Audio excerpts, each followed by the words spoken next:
Yo, what is going on, Cover One crew? Welcome back to the show. Today we're diving into something a little different, pivoting from fantasy football and the NFL. We're going into college football preview 2024. The season is already underway. Week 0 was last week as we kick off the college football season, and I'm talking about players to watch. There's so many good ones we got to keep our eyes on, keep tabs on, because eventually they will be NFL players that will be impactful not only for your favorite team, but for your fantasy football teams. And I got a laundry list of good, talented players we got to keep tabs on. First, Travis Hunter, Colorado, wide receiver and defensive back. Okay, and we understand this one. What's he going to choose? Is he going to be the wide receiver? Is he going to be a defensive back going into the NFL draft? Because he is one of the best two-way players, of the generation that I've ever seen. I mean, he's so damn good. In my humble opinion, I think he's better off being the defensive back than he is the wide receiver, but that does not preclude the fact that he is a very capable pass catcher and could make waves. 57 catches, 721 last year, 5 TDs, but he did have 3 very quality picks last season, and I'm telling y'all, playing with guys like Shadir Sanders, I mean, how are they going to move this year? Deion Sanders, are they going to continue down the path of using him as the wide receiver? I do believe so, but I think, a big season from Hunter is definitely on target here because he dealt with those injuries, hence why I think he may not be built to take the big on punishment as the wide receiver. Not to say he can't, I just think that he's better off being the defensive back and sticking to one rather than being the multi-dimensional piece. But Deion likes his game. That's why he uses them in most, both sides, playing both ways. And he was playing a lot of football, man. So you got to understand there's going to be some red flags coming into the NFL when he decides to go into the NFL draft because there is going to be a lot of wear on these tires. Luther Burden, the third wide receiver, Missouri. He is a junior last season, 86 receptions, 12, and 9 TDs. Not much talk on this man outside of, the diehard college football people. Burden is a very good quality wide receiver. Dynamically, as a freshman, he was that good. 200 pounds, put together specimen.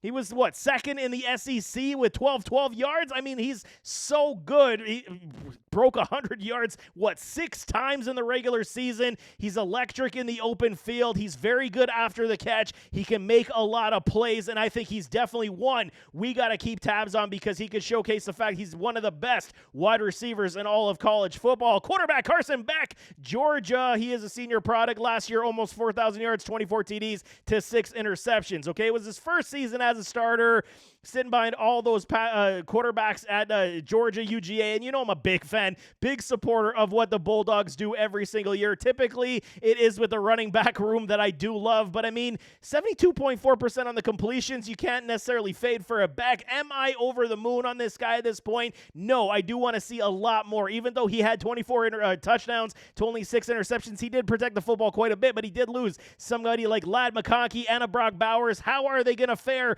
this season? He is, stature-wise very good, but I think the weaker, class of quarterbacks coming out of 2024 from college football, if he does enter the draft, he could peg him as the number 1 pick in the NFL draft. Ole Gordon, running back, Oklahoma State. This guy's a good one, man. 1,700 yards, 21 TDs last year. Absolute breakout season. Was in the Heisman running as well. Scrimmage yards well over 2,000. And I think he is one of these dudes that absolutely will be running for the Heisman once again. He is a quality running back and will showcase that once again being one of the better running backs. This year's draft didn't necessarily pan out to be a great running back class. This one coming that, depending on how these guys do go, if they declare for the NFL draft, I mean, we could see a much better running back class here in 2025 for the NFL draft. T. McMillan, I will never pronounce this man's first name right. Arizona wide receiver, so I'll just call him T. McMillan. 90 receptions, 1,400 yards, and 8 TDs. This guy is an absolute first-round potential NFL draft commodity.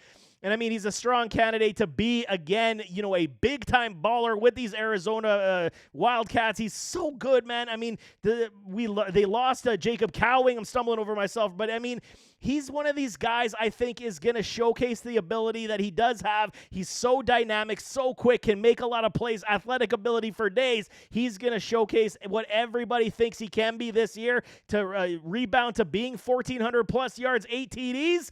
I'm all in on this kid as well. I think he's going to be an absolute stud, man. Shedeur Sanders, Colorado. We know he's going to be in the conversation of being one of the top picks at quarterback come this draft, barring any issues when it comes to his play on the field. Deion Sanders looks to be losing a little bit of steam when it comes to, everybody promoting him as the head coach of Colorado. But this is a big season. And I mean, we got to understand, especially with Sanders, how is it going to be when it comes to what Deion said? He's going to pick and choose where he's going to play in the NFL. I think that's a big misstep, but I get he's trying to protect his son. Am I a huge Sanders fan? I think he's a good quarterback. Is he a great quarterback? I am still kind of debating on that. I think he's got a lot of quality traits. Is he ever going to be, the top-end commodity this season? Will definitely showcase what he could potentially be in the NFL, and if he continues to progress in the right way. I'm still a fan. I'm not over the moon just yet on a Sanders. I think he does have a lot of good talents, but I'm just not there to promote him like others are. Omarion Hampton, running back in North Carolina, 253 carries, 1504 and 15 TDs. Now with no more Drake May, how is this offense going to move at UNC? I mean, he was very much highly recruited as a freshman, emerged as the feature back last year, had 15 TDs, like I said, 29 receptions, so he can catch the football. And, I mean, he's going to be one of these dudes that this offense is definitely going to run through at UNC. Definitely got some quarterback issues, some lack of depth at the wide receiver spot. But, I mean, they're building now with all these players moving to the NFL. We'll see how they do move. But Hampton is definitely one of these guys. Keep your eye on in a big way. He's a very sure, talented running back. Next one, Emeka Egbuka, wide receiver, Ohio State. And this one, it reeks of reminiscence of a Chris Olave. CO2, he could have came out in the NFL draft like Chris Olave could have, and he stays one more year to play his senior season again, and he's going to showcase the fact what he can do without somebody like a Marvin Harrison Jr., and I'm a big fan of what they do here at Ohio State now, building this wide receivers. Brian Hartline is an absolute magician when it comes to recruiting these wide receivers, developing these wide receivers, and Egbuka is a big-time baller. I mean, he's played with guys like Chris Olave, Marvin Harrison. I do believe he was also there with Jackson Smith-Njigba. So the tutelage that he would have received this year, he's saying, I'm betting on myself so I can uplift my draft stock and get that money and being potentially a top 15 pick in the NFL draft. I do like Egbuka's game. He's a very sure-handed pass catcher. Is he a field burner? No, but his body contorting, his ability to make plays, Egbuka will definitely showcase what he is this season at Ohio State. Likewise, I got Ohio State coming up here, man. Judkins, he is a transfer from Ole Miss, relegated as one of the best collegiate running backs last season, this season, now going to Ohio State. He was 271 carries, 15 TDs, almost 1,200 yards last season, and I think that, he's very much, this was an interesting move on why he transferred to Ohio State, because they got somebody like a Travion Henderson, so now they're going to go with a 1-2 punch with Judkins and Henderson, going to be a very dynamic 1-2 punch in this backfield, because I do believe both Judkins and Travion Henderson are legitimate running back ones, potentially at the next level in the NFL, so you're going to see a lot of run-heavy approach, which could be a bad news situation for guys like Egbuka, but I do like the fact that they are both extremely high-end quality running backs, and Judkins definitely one you got to keep tabs on, just like Travion Henderson, keeping with these Ohio State Buckeyes. He didn't crack that 1,000 yards last year. He dealt with some injuries, and that's been the problem as well. I totally expected him to have declared for the NFL draft this season. He decided to go back and play one more year as well. Wasn't his best campaign, dealt with a lot of injuries, 926 yards, 11 TDs on only 156 carries. He is a put-together specimen. He's got speed for days. He did look a lot slower last year than he did the previous season, so maybe too much weight on his body. Did battle those injuries, like I'm saying, so he's looking to at least rebound in that sense. So the only concern I do have getting Judkins on this team with a Travion Henderson is, kind of suggesting, was the workload too much for Henderson the previous year, hence why his body did break down a little bit. I don't know. I'm still a huge fan of what Travion could potentially be. He's got, the likes of a potential lesser Saquon Barkley in his frame and his playmaking ability, so I do want to see a big rebound from Travion, but he is definitely one you got to watch this season. Troy Horton, wide receiver, Colorado State, 96 receptions, 1136 and 8 TDs, one of the lesser, spoken about wide receivers, but he's such a dangerous offensive weapon these last 2 years. 167 passes for over 2,000 yards, 16 TDs in that span. He is so good. I think, this Colorado State team was actually fun to watch in so many aspects, and I think, based on the fact of what he did last season, he is dynamic. He is that lanky wide receiver as well, and I think that he's going to be able to make a lot of plays. I'm a big fan of his, and I think that he can make a lot of plays this season to uplift his draft stock as well. Definitely keep your eyes on a Horton. Donovan Edwards, Michigan running back.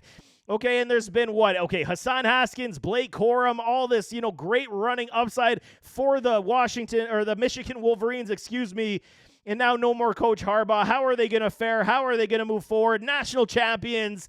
But I do believe in Donovan Edwards. Yes, he does deal with, injuries. He is a leaner type of running back, but it's all predicated on that speed. Showcase the ability in the national championship with what he was able to do. He is very fast, very nimble, and can make a lot of plays, almost like they kept the shackles on the man. Let him roam free this year and see what he can do, because I do believe that he could be the lead back in this backfield and make a whole heaping of plays for these Wolverines. The new look Wolverines, that is, man. Deion Burks, wide receiver, Oklahoma, another one we got to keep tabs on.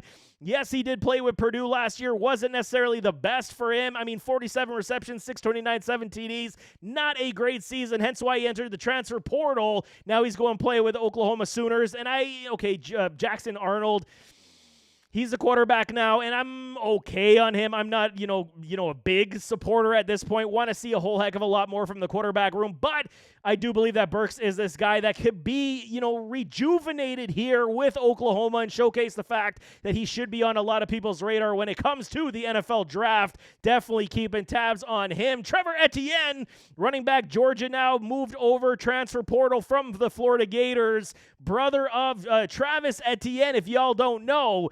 And you guys know, as soon as I saw that he transferred over to UGA, I was gleaming with, big smiles, because I love what UGA does with their running backs. Always a rotational system, usually 2 to 3 running backs to take the heat off of the quarterback. And I think Etienne is definitely a quality back. 753 yards, 8 TDs last year, I think is definitely underselling him in what he should potentially be. I think that he is like, I don't want to say he's identical to a Travis Etienne. I think Travis is a little bit faster, but Trevor Etienne is definitely got more than enough capabilities to, produce in both the run and the pass, and he does have a lot of speed. So we'll see how the Bulldogs do use him this season, but I'm a big fan of Trevor Etienne and UGA. It's like a marriage for me. Absolutely love it. Isaiah Bond, wide receiver, transfer from Alabama to Texas. This was a great move, man. Now with Xavier Worthy, A.D. Mitchell moving on to the NFL, Isaiah Bond says, heck with Alabama, no more Saban. I'm going to Texas to play with Sarkisian. And I'm a big fan. He is to me, when you watch him on film, he's like a Jalen Waddle clone. And the stats didn't necessarily promote high-end ability. 48 for 668 and 4 TDs.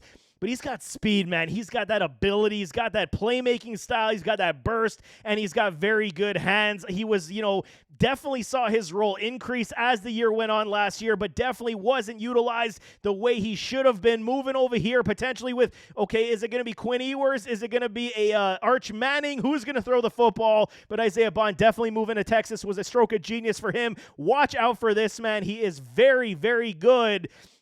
And I got a lot of upside for this man with the Texas Longhorns. I think he's going to do very well. Miller Moss, quarterback, USC. No more Caleb Williams. And what did we see? The team, when they did play that one contest, I believe it was one of the bowl games, and he exploded. What was it? Almost 400 yards that he threw and 6 touchdown passes, getting everybody to get excited about USC football post a Caleb Williams. How's this kid going to perform? Didn't have a lot of play, obviously, and we'll see what he does now as USC did move conferences as well. Going to be very interesting. He is somebody definitely playing under the radar at the quarterback spot in college football at this point, but he's one that everybody has to keep tabs on, because if he does, produce like he did in that bowl game, I think it's going to be something very good for the USC Trojans. Last one is Arch Manning.